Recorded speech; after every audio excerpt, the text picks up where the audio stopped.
পণ্যের দামের ভোগান্তি পিছু ছাড়ছে না সাধারণ মানুষের। বাজারে এক পণ্যের দাম বাড়ে আর এক অন্য পণ্যের দাম কমার ভারে যখন অস্থির পরিস্থিতি, তখন বাজারে সবজির দর দিচ্ছে কিছুটা স্বস্তি। আর সেটিকে ছাপিয়ে বাড়তি দামের চাপ পেঁয়াজের বাজারে।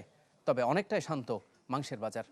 নতুন বাংলাদেশ গড়তে এলো জুলফিকার স্টিল।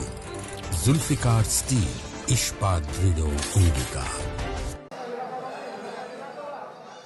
কৃষি সম্প্রসারণ অধিদপ্তরের হিসেবে প্রতি বছর গড়ে প্রায় ৫ লাখ টন পেঁয়াজের ঘাটতি হয় দেশে।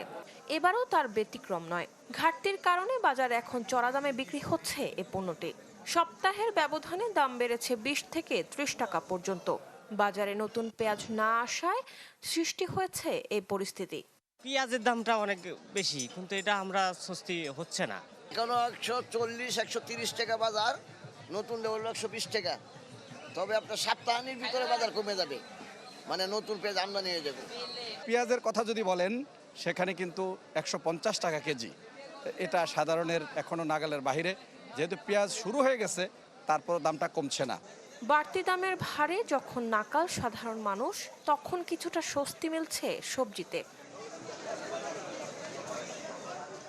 সপ্তাহের ব্যবধানে মানভেদে প্রায় সব ধরনের সবজির দাম কমেছে ১০ থেকে ৪০ টাকা পর্যন্ত। সরবরাহ বাড়ায় এই পরিস্থিতি বলে জানান বিক্রেতারা।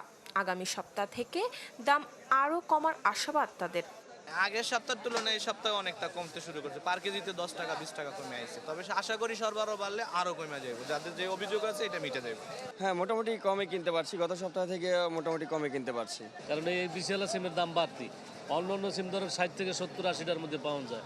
যেরকম খিরাই ৮০-৭০ পাওয়া যায় নতুন খিরা, শসা ৮০-৭০, মূলা ৪০-৫০ টাকা কেজি, কফি একটা ৩০-৪০ টাকা পাওয়া যায়। মোটামুটি সম্পূর্ণ মালের দাম আমদানি বাড়ছে, দামও কমছে।